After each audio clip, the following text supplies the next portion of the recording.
Welcome, everyone. Good morning or good afternoon, and welcome to this webinar on building resilience for caregivers with a focus on mental and physical health, an important topic, particularly at a time where COVID-19 is changing the ways many of us experience our day-to-day lives. This event is part of a series of webinars hosted by the MS Society of Canada. Thank you so much for joining us today. Thank you for taking time here. It's really important, and we're so glad that you've taken the time. We would like to thank Biogen, EMD Serono, and Roche for financially sponsoring this series of webinars.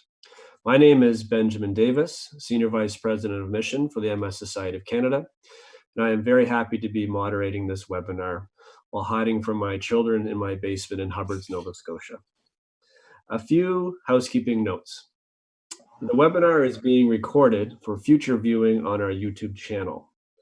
No participant names or identifying information is being displayed. If you have a question during the presentation, please type into the chat box on your screen.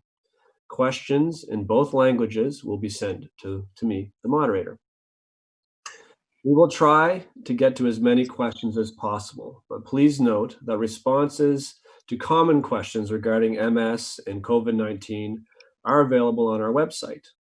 Please also note that questions pertaining to specific personal situations cannot typically be answered in this venue, and of course, we recommend contacting your health professional. I would now like to welcome and introduce our first speaker today. Dr. Falashade Fakolade has a clinical background in physical therapy with expertise in neurorehabilitation. Her research program focuses on identifying strategies to support people with advanced disability due to chronic neurological conditions, particularly MS, to lead active, healthy, and meaningful lives within their communities. A unique feature of her program is the inclusion of both people living with the disease and their family caregivers as active and collaborating participants in health promoting interventions. She has received funding from the MS Society of Canada and the Consortium of MS Centers to carry out this research. For those of you listening in French, please note that there were some screen captures from the presentation which cannot be translated directly to the PowerPoint. You can find the translation in a Word document available in the public chat. Thank you for joining us, Dr. Fakolade. Thank you very much for having me, and thank you everyone for joining us today.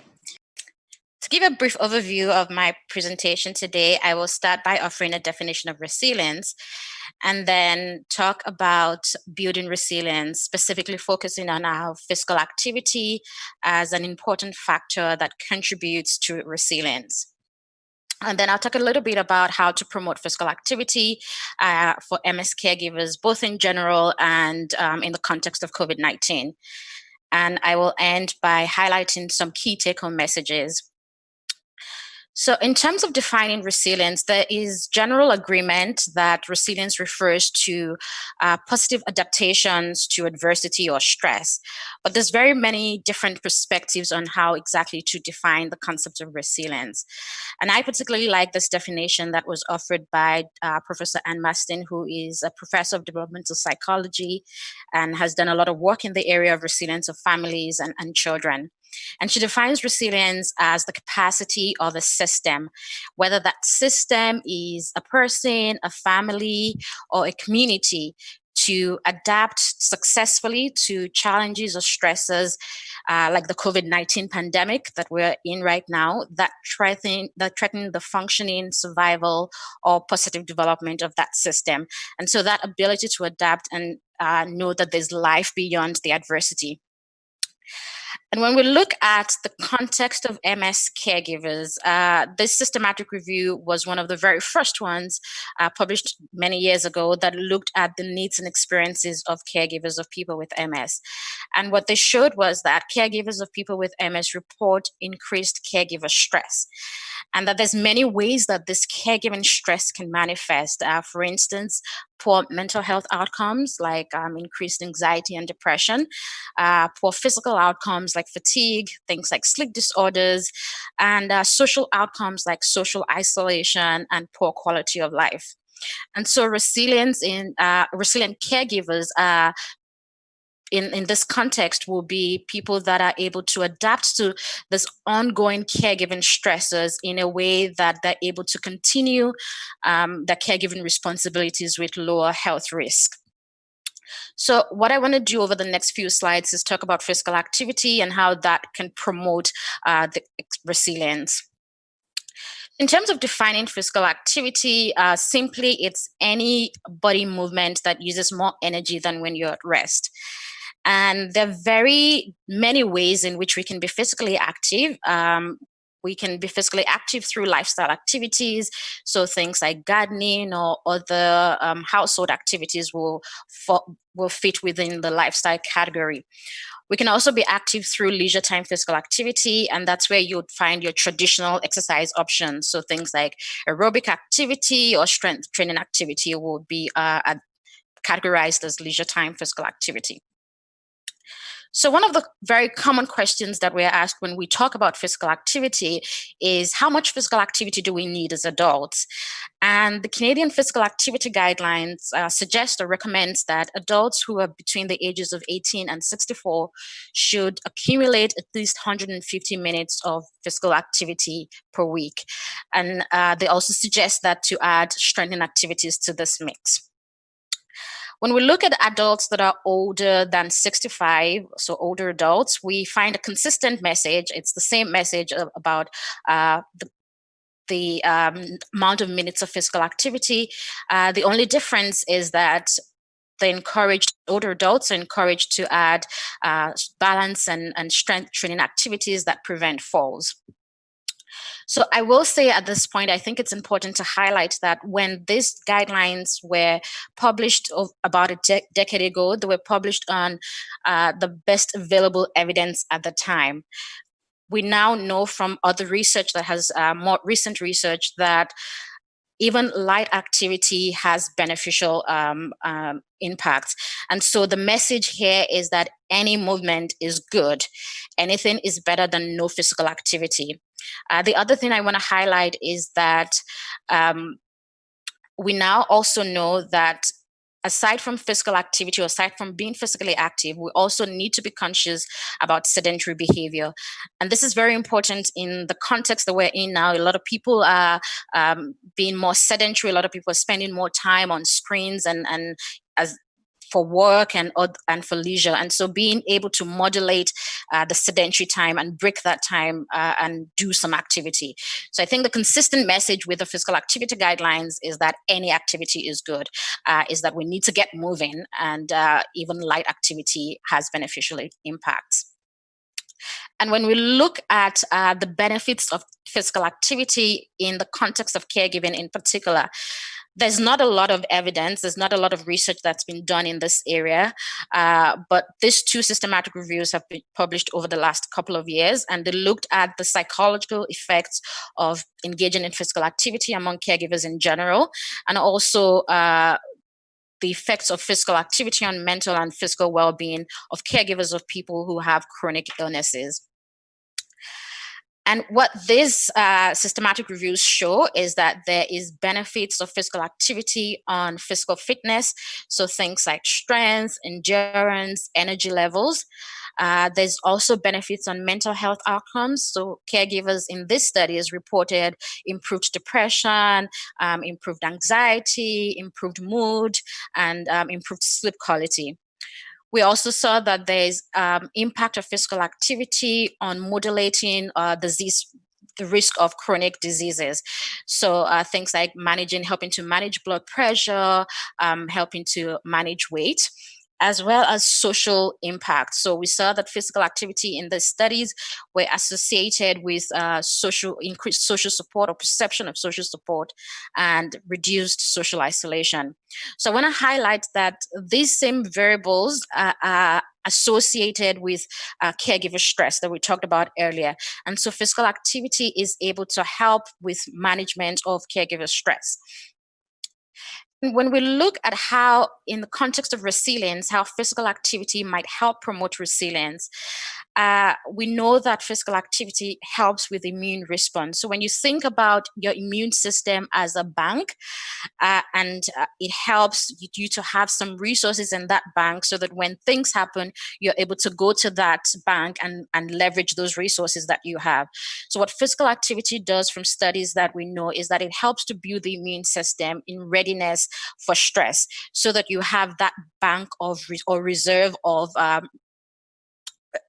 your immune system ready to combat the stress when it comes. We also know that physical activity, there's a psychological response associated with physical activity. So people who participate in physical activity feel increased self-esteem and self-efficacy, so that self-confidence in other areas of their life. So whether that is in self-efficacy and self-confidence in caregiving or in just other areas, being able to engage in more physical activity. And we've also seen improvement in coping. So physical activity can help to increase the perception of being able to cope with adverse events or being able to cope with stresses when they come. The third area in how physical activity contributes to the experience of resilience is in hormonal regulation. So we know that when you're physically active, it decreases the amount of stress hormones that you have. So cortisol is a stress hormone, and it decreases the level of cortisol that is that people have when they exercise. We also know that physical activity helps to increase the feel-good hormones. So when you engage in physical activity, when you finish that bout of exercise, you tend to feel good about your achievement. And so it increases those endorphins in the brain. And all of this together contributes to how people feel that they can combat stress when it comes. And so in this way, physical activity is able to help us contribute to that bank, that reserve of resilience that we can then cash on when adverse events come. So I'm going to move a bit now and talk about how we might promote physical activity generally, and also give some specific strategies to promoting physical activity in the current situation. So I think that one of the things that we're starting to learn over the last few years, and particularly in this context of COVID-19, is that we're all interdependent. We depend on various systems, we depend on various people within our social networks to help us out, to feel connected and to share strategies with. And historically, physical activity has been portrayed as an individualized experience. So I'm being physically active for myself. I want to see the gains for myself. But I think that right now, what we're learning is that we need to reframe that narrative and portray physical activity more as an experience that occurs within a social context. So within a dyadic relationship, for instance, between a caregiver and a care recipient. And so when we looked at the evidence pertaining to dyadic physical activity interventions, again, those are those interventions that target both people with a condition and their caregivers. Again, it's not a lot of evidence. There's very recently that researchers have started to pay attention to reframing physical activity as a dyadic experience. And what we see from these studies is that there's potential benefits on physical function and mental health, both for the caregivers and the care recipients. And particularly that the caregivers in these studies reported increased perception of coping. So they reported that they felt they were better able to cope with the ongoing stresses of providing care to a loved one. We also saw that there was increased enjoyment and continued interest in participating in physical activity.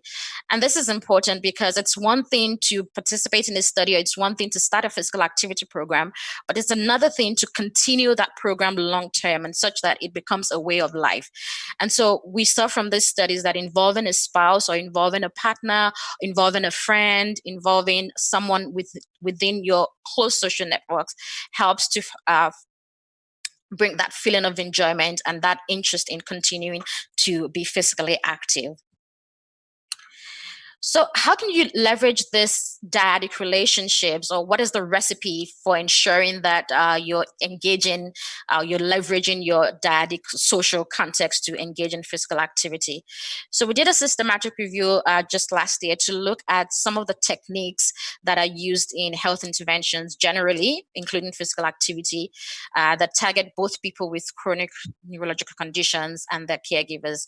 And two of the most commonly used techniques are goal setting and action planning. And I'm going to share with you over the next few slides some of the ways that we can leverage this within the context of COVID-19. So in terms of goal setting, we can either set goals for the behavior to be achieved. So you can set goals regarding physical activity as a behavior, or you can set goals about the outcome, the positive outcome of the wanted behavior. So you could say, for instance, that you wanted to be more active so that you can lose weight, or so you can feel more energy. So those are positive outcomes of a wanted behavior. So I have an example here that I will increase my daily walking time from 20 to 45 minutes over 12 weeks because I want to have more energy. And this was actually a goal that I wrote at the beginning of the lockdown. And if you can look, I'm sure it's not very clear, but this picture on the left is actually my goal on a post-it stuck on my fridge. And so I have the goal stuck at different places in the house to remind me that I have this goal and to help me to stay on track. And so walking is a thing that you can do with your partner, and we encourage to be outside, to go outside, and it doesn't require any particular modality. We can just walk. And for those people who are more disabled, cannot walk, the whole idea is that you think about something that you enjoy doing, something that you would be able to benefit from, and then you make a goal towards encouraging that behavior. So, in terms of studies that have looked at the positive impact of setting goals, the systematic review was published just a couple of years ago, and it looked at effects of goal setting on behavior change in a broad context, including physical activity and some other health behaviors. And what it showed was that goal setting has a positive effect on behavior. And so, when you set goals, you're more likely to act on those goals and increase your physical activity. What it also showed was that dyadic goals and pursuits are more motivating than independent pursuits. And the very different many ways of setting dyadic goals. You might set a goal for yourself, and your partner might set a goal for himself or herself. Or you could set a goal collaboratively, like both of us want to do X, Y, Z within this time. And so the different ways that you can do it, importantly, it's that you're setting those goals and you're working towards achieving those goals. So the second strategy that we found was action planning. And action planning involves detailed planning of performing a behavior. Typically, it includes details such as the actions that are needed, the resources that you might need to accomplish this, when these actions will take place, where these actions will take place, and how these actions will be carried out. So I have an example here. I will set aside time in the evening before dinner to walk for 45 minutes in my neighborhood with my partner every day. Again, this was an action plan that I set for myself. The second example I have here is actually a very interesting one. It's one that looks at how we can be creative in this era of everyone's at home. We're doing things that are more Zoom or online kind of programs, and it's an action plan that my husband and his colleagues at work actually meet every morning for a Zoom exercise session. And I can see them. One person is on his treadmill, another person is on a bike, one person is just doing regular exercises. So they do this every morning. It's also a way for them to reconnect and just start their day being physically active. And so I want to highlight that there's online programs and apps that are available in terms of resources that can support you as you make these plans and as you start to take steps towards enacting the plans. And the MS Society has a ton of resources on that focus on how to improve physical activity, how to improve health in this era of COVID-19. So I would encourage you to check those out.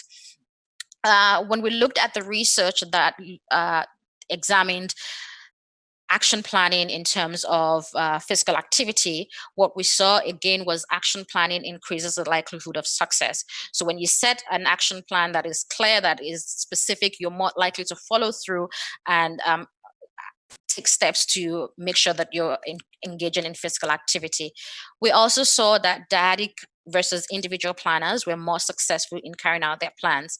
Again, a dyadic plan is one that involves a planning partner, either planning with you for your own physical activity or both of you planning together to engage in physical activity. So we saw that people who were dyadic planners, they had more successful rates of being physically active. So that intention to plan or intention to action gap. So most of us are very motivated when we want to start exercise, and then somewhere along the line we lose that motivation and we don't actually enact our plans. We don't actually carry out our plans.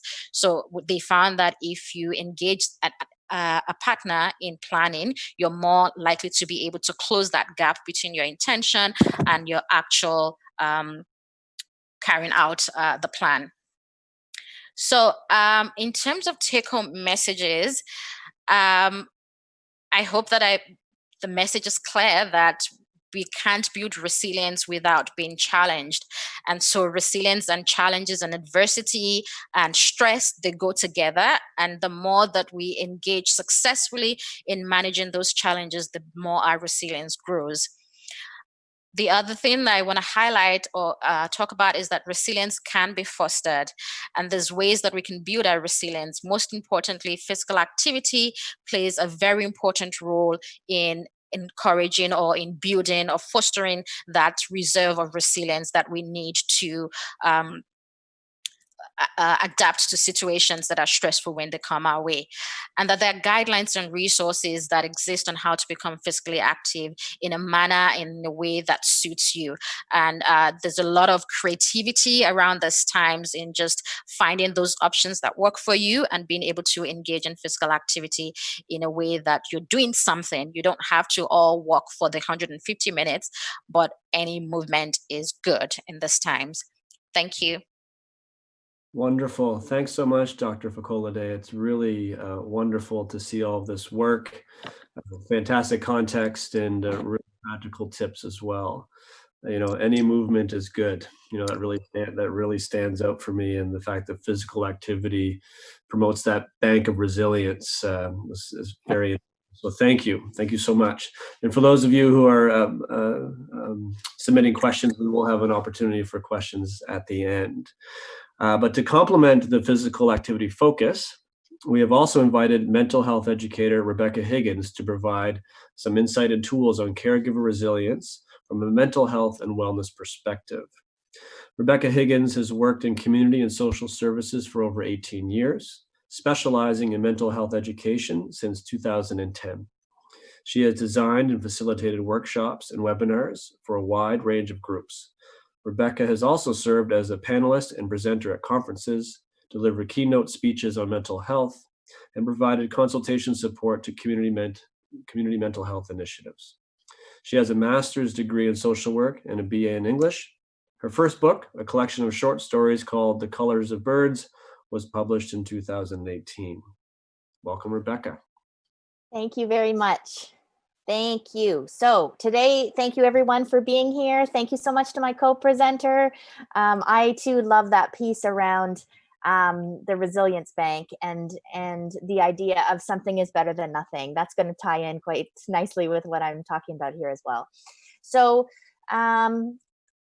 okay. So I assume that you can see the slides okay, Stan? Yes, okay, good. Ben, thank you.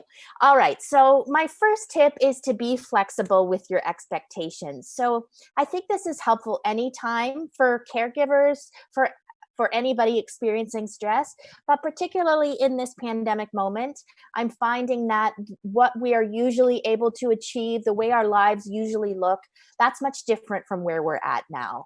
And so as I've been talking to people, as I've been doing webinars, I've been learning that a lot of times there's a disconnect between what we expect of ourselves and of others in this moment and what's actually realistic and possible. So what I'd like to advocate is that you don't have to be perfect.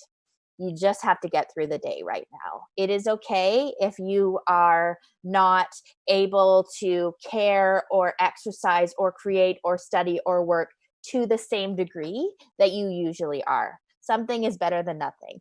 So very few of us, if any, I think, are working at our full capacity right now, or doing any of these difficult things at our full capacity right now, and that's okay. So I like to advocate giving yourself credit for what you are able to do in this moment, and recognize that good enough is good enough.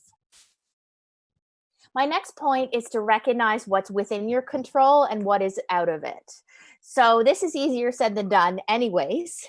And I know that MS is an unpredictable disease. So already for you as a caregiver, for the person with MS that you're caring for others in your circle, you're already used to dealing with some unpredictability and a lack of control around what's happening next in many ways. And what that means is, in the same way that we just heard about in terms of challenges give us practice for building resilience, I really think that's true in this case as well. I think a lot of people who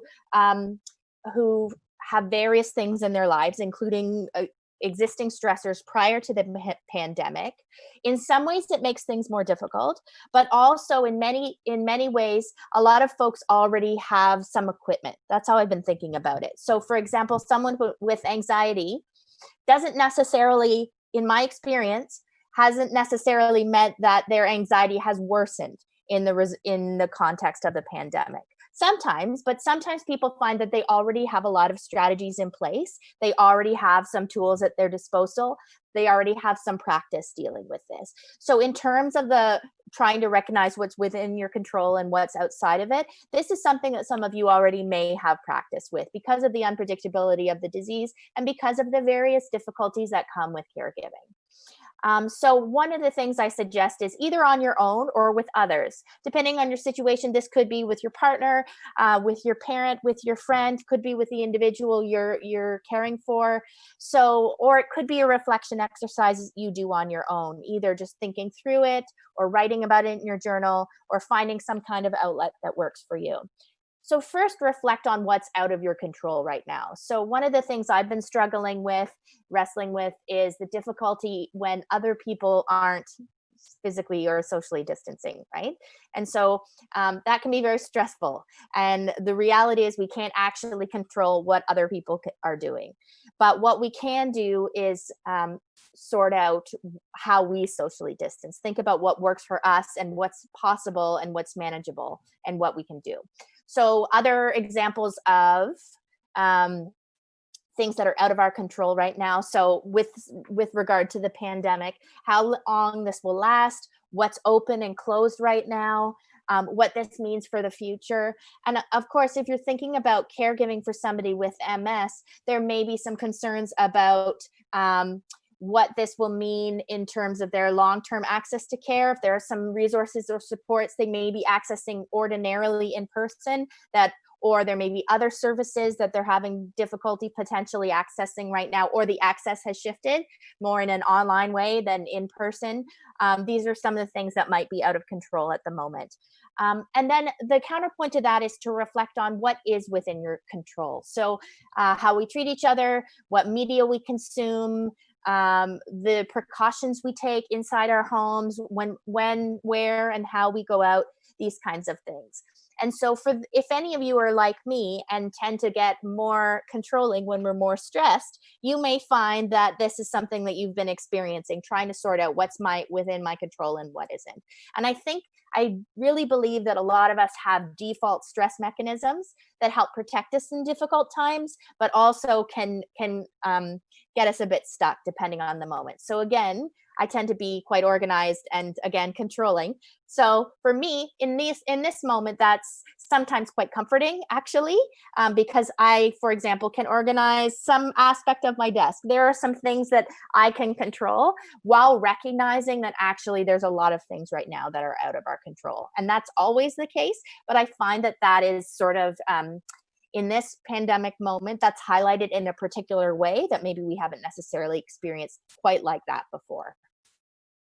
So my other recommendation is to find some structure and routine where you can. So all the mental health experts are saying this. I'm sure you've heard this other places on the news, what have you.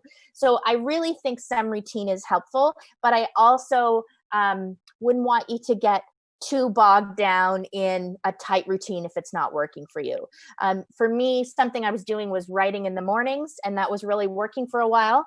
But now the construction across the street, the heat, my general distractibility, all of these things mean that particular system isn't working for me anymore. So I do still need to find routine around writing, but I need to find something that works for me now. So recognize that what you're doing might need to be shifted as your needs shift, as the needs of the person you're supporting shifts, and so on. But as much as possible, create a flexible but consistent daily routine. We are human beings really crave some kind of structure. And if you also have kids at home, I'm sure that you've discovered that that's easier said than done to keep them to the schedule, but that also, I'm not a parent, but all of the parents I know have said, on the one hand, it's very hard to do that right now. But on the other hand, when they do have sort of things scheduled, whatever it is, this is our outside time, this is when we have lunch, whatever it is, not necessarily school related, that can provide a bit of relief and lets them know what's coming. Again, that sense of control. Okay, we don't know what the summer is going to look like, but we know what the afternoon looks like. So another piece, some other ideas around structure and routine, absolutely physical activity, as we heard about just now. So I love that messaging around just do whatever you can, right? And that's especially true in this moment, I think. Do what you can. Something is better than nothing. And actually that something is better than nothing is a bit of a mantra that I've been turning to in other moments as well. For example, when I first started doing webinars, I've been doing in-person workshops for a long time, and I really am more comfortable doing that. But when I started doing webinars, I thought, you know what, this is better than nothing. I still get to connect. I still have work. It's not the same, but it's better than nothing. So if you can kind of find some comfort in that in a way that works for you, I think that's great. Connecting with nature. So what can you do in a way to connect with nature? So there are ways to do that inside as well. If you're not able to go outside, or the person you're caring for is not able to go outside right now, or there's just other factors that it's not really possible at the moment, what can you do to connect with nature inside? Do you have plants? Can you sit by the window and listen to the wind? These ways of connecting with nature. And when you are outside, being as contemplative as possible is a way to shore up your resilience. So if you can have some thought around what is the purpose of this walk, right? So if you're walking for exercise, you might walk at a more quick gait, and it might be a little bit more purposeful potentially. But while you're if you're walking to connect with nature, you might move at a slower pace. So it also depends who you're walking with as well. Meals is another opportunity for structure and routine. Okay, at least we have this. We know that roughly at this time we eat together. I've been talking about and trying to practice week moments. So WEEK moments, highlights, things to look forward to that are scheduled through the week. So I do a story time with my friends' kids on Wednesdays.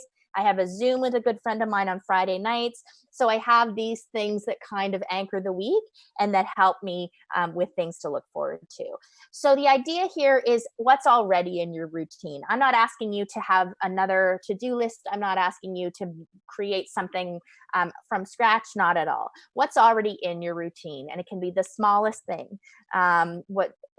Building on what's already there is helpful. The next piece is to stay connected. So you've probably heard this as well in lots of ways. I invite you to think about what kind of connections do you need right now? So what's manageable in this moment? So for some folks, calls and video chats can be exhausting, and that's particularly understandable. I think it's understandable for everyone, but it's particularly a salient point if you're caregiving as well, because you're also you're supporting somebody with MS. You may be caring for other people as well. So that kind of constant interaction, even if it's remote interaction, can be wearing as well. So know that it's okay to bow out, to leave early, to postpone or skip. If you have a call booked with a friend and you say, you know what, I just can't, I'm all called out today, it's okay. When we set boundaries, we run the risk of disappointing people. And for some of us, that's a really tricky thing. And I appreciate that very much. But it's okay to disappoint somebody else. It's okay. And we'll talk maybe a little bit about caregiver guilt and how that's something that everybody experiences at some point. So another suggestion is remote play dates. So not just for kids. They can be, but they don't have to be. So something that I found really helpful is my sister and I weekly meet online on Zoom for a creative prompt, like a writing date. We take turns choosing a prompt, a writing exercise. It's like a game for the other person. And it's something that helps us stay creatively engaged and helps us stay connected in a way that's not necessarily sort of bogged down in pandemic talk. So you can also do other things like art projects online. You can exercise online. I love that example of meeting up with your work buddies in the morning. Some kind of online connection, and it can be activity related as well, right? House Party is the app that has a lot of trivia games and so on online. It can be something fun. Whatever works for you. Sidewalk or backyard visits where possible. So that's something that I've just started, and I'm finding it's making a real difference for my well-being. If you're in a space that's big enough, you can easily distance and still feel like you're connecting with folks that are important to you. Also, if it's on the sidewalk, or it's your backyard, or it's close by, it's a shared garden space, or it's from balcony to balcony. The great thing about that too is that it's really easy when you're done, when you're tired of visiting, it's really easy to go back inside. It's not all the elaborateness of leaving a party or things like we used to do. So it can take the pressure off. You can have a small moment of connection and still feel value in that. Music is important as well. I'm sure that many of you have seen clips online of choirs singing together, and there's rehearsals, there are opportunities to jam with other folks online, or just listening to music that soothes you or energizes you can be really helpful. And letters or cards is another option around staying connected. So for some, recognizing that it takes a little bit longer some days, although sometimes not, depending on the mail and where you are. But just sending little notes and cards to folks is a nice way to feel connected in a low pressure situation, in a low pressure way.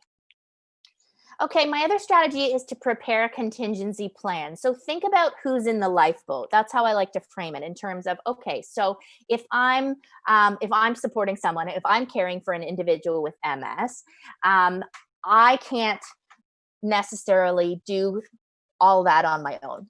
No matter what kind of caregiving you're doing, it's hard to hold it alone. It makes a lot of sense. It's difficult.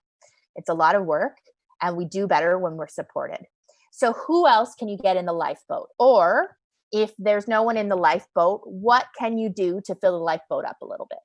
So here's some suggestions around preparing a contingency plan as a caregiver for someone with MS in this pandemic moment. Create a plan in case you become ill or need to self-quarantine. Expand your circle of support and ask friends and family who can step in if needed. Document the types of care you provide so it will be easier for somebody else to step in. Keep a list of all the healthcare providers in one place, and ensure that any medical records or other important documentation is accessible and that other members of your circle know about them. My next strategy is to reframe what self-care means. Sometimes self-care gets commodified, and sometimes self-care sounds like a really endless list or calls for a lot of time and space that realistically caregivers often don't have. So I suggest reframing what self-care means to you. So instead of thinking, oh, here's my self-care to-do list, think about what are some snippets of some self-care. What are you already doing? So here's some suggestions. Finding your breath. We're breathing anyway. Might as well pay attention for a moment or two. And so you can do that as simply as saying to yourself, breathing in as you take a breath in, and breathing out as you breathe out. The next strategy is to return to your five senses. We're going to do something with that in a couple of moments. Stepping away for a moment, whatever that means for you. Stepping into another room, taking a breath, taking a walk around the block if it's possible, taking a call, a nap, something to just step away for a moment. Whatever that means, whatever is workable for you. Writing things down. So for me, that's very soothing, but it depends what helps you. But I find a lot of folks are talking about how it's difficult to concentrate right now. A lot of us are finding there's this expression pandemic brain. A lot of us are finding it difficult to stay focused and remember what we were working on. And so writing things down takes that pressure off a little bit. And it also gives us the opportunity to reflect and process in a way that is completely free. Enjoying something delicious. So I'm a big snack person, but whatever kind of food or drink you enjoy, really taking a moment to appreciate how that tastes. You're eating it anyway. I'm not suggesting you do anything extra. I'm just suggesting you attend to it in that moment. It's very difficult for caregivers and for most folks to do one thing at a time. The messaging is do more with less. All the time, do more, do multiple things at a time. And so in a perfect world, you'd have the opportunity to do one thing at a time always, and that's not necessarily the case. But I do think where you can give yourself a moment to do one thing at a time, that can be a snippet of self-care in itself. Getting a kick out of little things, we're going to talk about that in a moment, and letting yourself off the hook for a minute. It's okay to be fed up. It's okay to feel resentful. It's okay to feel guilty. Feelings are feelings. They give us information, but we don't necessarily have to act on them. And telling yourself, I shouldn't feel this way, isn't generally effective. In the same way, when you tell someone else you shouldn't worry, doesn't necessarily mean that they stop worrying. In fact, it may create a new feeling. So telling yourself not to have a feeling doesn't really work. Just let the feeling be there. You don't have to act on it. Just let it be there. Feelings do pass. Feelings do change into other things. So let yourself off the hook for a minute. It's okay. And what I'm going to invite you to do now is I'll invite you to add something in the chat box here. So what's something that I've been doing is building my pandemic highlight reel. So things that have been funny or that I appreciate, little things that have helped me that I've got a kick out of during this experience. So what's something little that you're getting a kick out of these days? Or conversely, what is something that comforts you right now? So I'm going to invite you to put a couple responses in the chat box, and then I'll just give you a minute, see if anybody comes up with anything.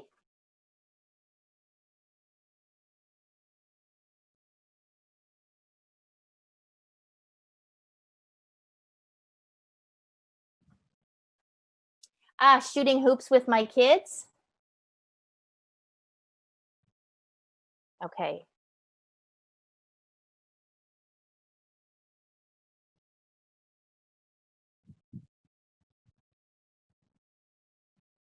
Baking with my 4-year-old, lovely.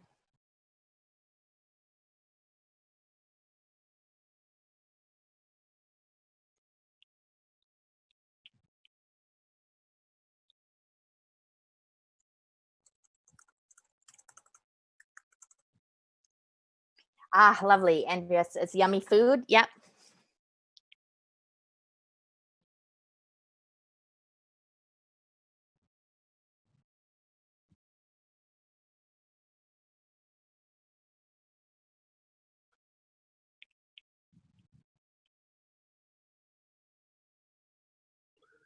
Reading is another suggestion. Yeah. Right now, what makes me feel good is to see my lover and especially to laugh in his company. Lovely. Yeah. Nice weather. Yeah, great. Seeing friends for lunch in the park, 2 meters rule. Yeah. Discovering that has been something that's really helped me for sure. Is for the first couple of months, I wasn't seeing anybody in person other than the person I live with. But now this is, there's ways to do it safely. So yeah, online chess games with friends, great fun. Really nice. Thanks, everybody. Thank you. We'll keep going just in the interest of time, but those are some great suggestions. So what I just invite you to do is to pay attention to the little things. My recommendation and my approach is not that noticing, how a flower smells makes everything okay. It doesn't, make all the difficult stuff, the burdens of caregiving. It doesn't make COVID go away. Not any of that. What I think is when we're able to attend to those small moments, it shores up our resilience by giving us a little space, creating a bit of a moment around the difficult stuff, and that gives us a breath, and we can go back to that and face that. So these small moments don't push away the bad stuff. For me, it helps to negotiate, to navigate the bad stuff.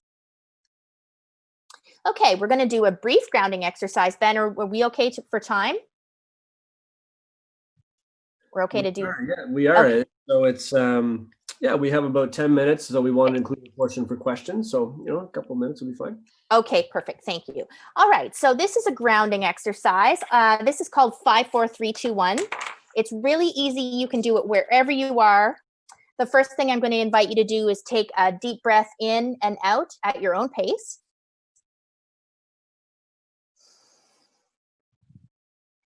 And I'll ask you to name to yourself 5 things you can see right now.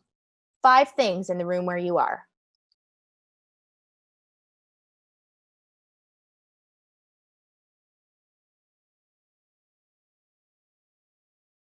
And take a deep breath in and out at your own pace. The next thing I'm going to invite you to do is name 4 things that you can feel right now. 4 things you can feel. So it could be the sensation of clothing on your body, your feet on the floor. So 4 things you're feeling right now, physically.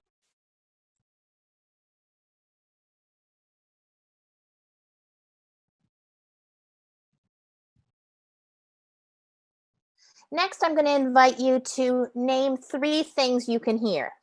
3 things you can hear.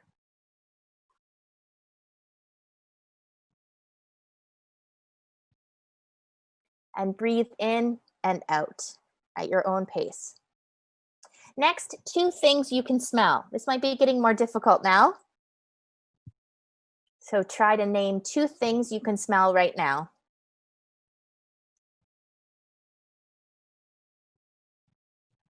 And another breath in and out. And finally, 1 thing you can taste. So 1 thing you're tasting right now. And good. Breathe in and out. So there's also a way that you can do this grounding exercise to go. This is something I like to do.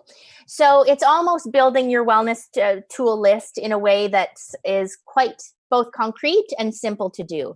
So I invite you at some point to make a short list of something that appeals to each of your senses, something you love to look at, something tactile you appreciate the feel of, a sound you find comforting, a smell you love, and something delicious you enjoy tasting. So just things we can turn to use our senses to tap into a moment of comfort.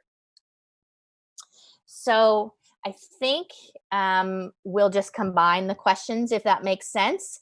And I will exit out of here. Thank you so much, everybody. Thank you so much. That was wonderful. I was paying attention to the smells, and I just put sunscreen on my kids not that long ago. So the smell of sunscreen is now back in my. So thanks for that. No problem.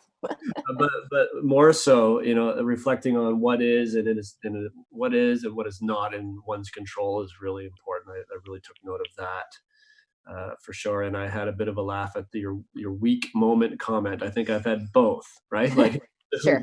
moments that you plan, and then also the other way you spell weak. So thank you for that, and of course the importance of contingency planning, well stated. So appreciate both of our presenters today and all the effort you've put into coming to this webinar with wonderful information and fantastic tools. So thank you so much. We do have some time left for questions, and I will just make sure that I'm going to the chat box. And I know that there's been a couple that have been submitted in advance. So perhaps we'll go there first, and I'm not sure if everyone can read them, but I will read them out to you. One of them being, what are some suggestions to make caregivers realize that it's okay to take a break from their caregiving? For whoever would like to answer that. Start with small moments. It's okay to let's take a minute first. Let's take, half an hour at the end of the day, whatever's manageable for you. And an idea I've been trying to work with for the last few years is this notion that I mentioned in the presentation too, that it's okay to feel guilty. Sometimes we think that guilt means that we must be moved to action. And sure, in some cases, guilt gives us information about next steps. But sometimes caregiver guilt is often so much a part of the caregiving experience. Not all the time. It comes and goes, and it depends on your supports and your personality and so on. But it is okay to feel guilty. It doesn't mean that you're doing anything wrong. And taking a break may come with feeling guilty, and that's okay. It's okay. Gotcha. Anything to add, Dr. Facolade? If you can just add that, I think finding something that you enjoy to do is something that's very important. And more when we're stuck at home right now, there's really not much to do in terms of being out there and engaging with our friends and all of that the way we normally would. Is finding those little things that you can do around the house. So for me, I've kind of been encouraging my little one to bake, as I shared earlier. And so it's not physical activity in terms of like we're not running around, but we're standing, we're moving things, we're moving our bodies. It's something that we enjoy to do together. And so those little things, just being creative about the things that you can do and you have in your control is a good way to break away from, yes, I'm caregiving, to actually doing something. Thank you.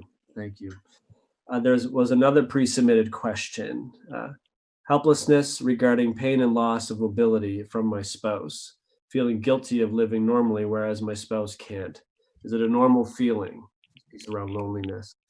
Yeah, it is a normal feeling. So first of all, the feeling guilty piece is very normal, very understandable. And I think, again, every caregiver I've met has experienced it at some point.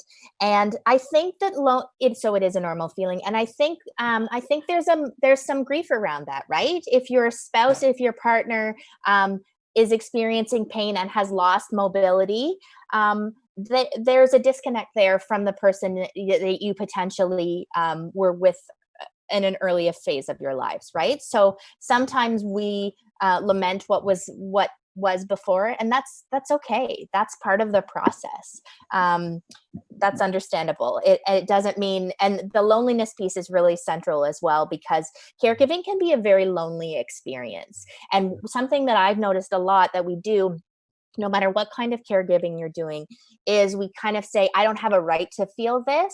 My person's in pain. This person I'm caring for is struggling, whether they're in pain related to MS or pain related to mood stuff or other things as well. They're struggling. I don't have a right to feel upset. And in my experience, telling ourselves we don't have a right to feel upset just makes it grow. It doesn't actually make it go away. And you have a right to your feelings. I believe that every feeling is valid, and loneliness is really understandable, because sometimes when we're caregiving, it feels like we don't have space for our stuff.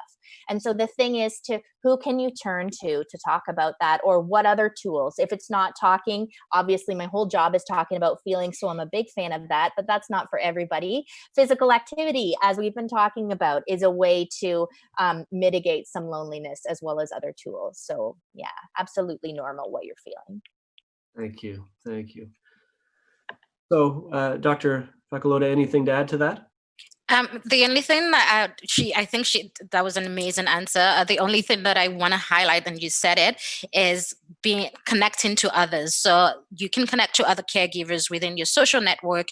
You can connect. MS Society has the caregiver network. You can connect through that. Just discuss those feelings, share those feelings with other caregivers, and know that you're not alone in this. There's support out there, and it's just finding that support that works for you. Thank you. So that concludes the questions that we have to date in the chat box. I'll just wait a moment to see if anything else comes in. Often that's the result of two very well prepared presentations. The questions were nailed along the way. So thank you for that.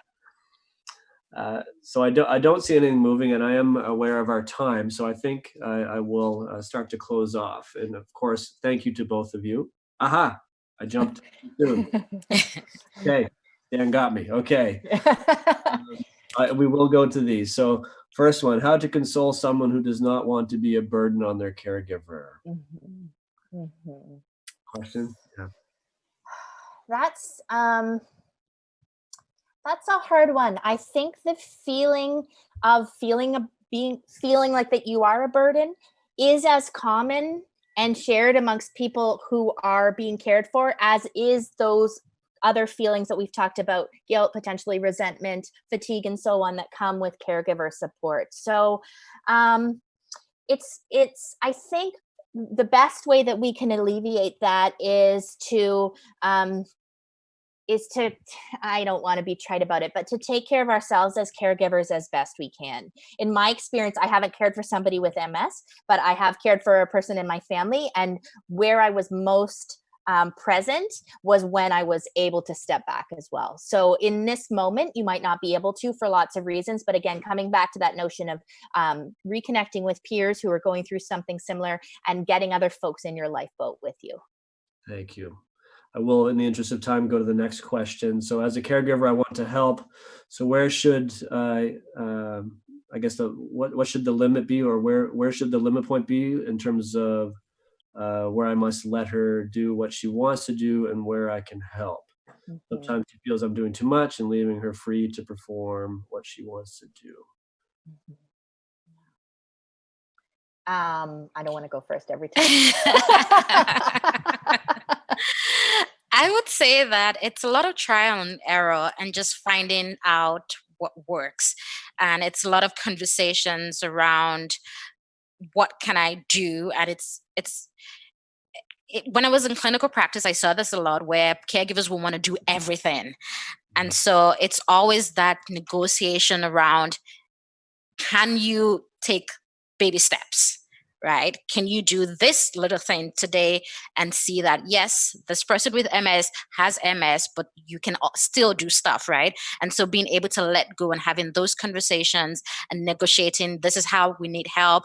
This is how I think I can do this. And so just being able to let go. And I realize that that's easier said than done, but I think those conversations are important, and I think it's negotiating the relationship, and that changes every day, right? Like sometimes there's a huge amount of fatigue and you're not able to do anything, and sometimes that doesn't happen and you're then able to pick up and do things. So it's just that ongoing conversations that need to happen, I think. Mhm. Well said. Rebecca, anything to add? Nope, perfect. Excellent. Another question. Yeah, I am younger than other caregivers, and my boyfriend has MS. Should I be his provider of care? I'm 24. It's a lot of pressure. How do I express this to him that it's difficult? Mhm. Yeah, that's a hard one. That's a hard spot, right? And at the risk of reiterating what we've said already, I think see who else you can bring on board. And whether that's somebody in your circle, in his circle, or whether you can reach out to the MS Society for suggestions there, for peer support if possible, to get some more ideas about who you can add to the circle of care so that it's not just you. Because when you have more than one person in the boat, it's also good for the individual with MS or whoever it is you're caring for, because it gives them choices as well. It gives you choice and it gives the other person more choice. So you're not solely dependent on each other, but rather there's other people that both can choose from. So yeah, I try to get some more people on your team. Good advice. Thank you. Anything else to add, Dr. Facolade? Nope, I think so. Okay. Well, I am now watching our time. I would like to thank everyone for participating today. Thank you to our presenters. As other questions, if they do come into the chat box, we'll be sure to follow up as best we can. So as we close off, I do want to remind you about the MS Society of Canada's Knowledge Network, which is staffed by trained navigators to answer questions related to MS, including MS and COVID-19. They provide consistent, quality information and support, and you can see on the slideshow how to connect with them through phone, email, and live chat. I would like to take this opportunity to mention that we also have a peer support program. This is a telephone and email program for individuals living with MS, and also for caregivers and loved ones of people with MS. Please contact us if you would like more information. The next webinar will take place on June 11th. We will welcome MS doctors and researchers who will be providing a research update on MS and COVID-19. This webinar will be conducted in English with simultaneous French translation. The link to register will be available soon, so watch our website and our Facebook page. Please remember the recordings of all of our recent MS COVID-19 webinars are available through the COVID-19 section on our website and on our YouTube site. Finally, every May, MS Awareness Month is an important time for Canadians with MS. And so on May 30th, it is our World MS Day. We may not be able to hold in-person events this year like we usually do, but our desire to support people affected by MS has not changed. Join us on May 30th for our virtual carnation pinning. So go to www.wechallengems.ca for information. There's wonderful tools there, different ways to get involved in this very important virtual campaign, our virtual carnation pinning. And a final reminder that you will be receiving a survey following this webinar, and I encourage you to please fill it out and let us know if this information was valuable to you. Any feedback is always welcome, and we really appreciate the engagement. So again, many thanks to our speakers and to all of you for participating in today's webinar. Be safe, and hope everyone is well. Thank you.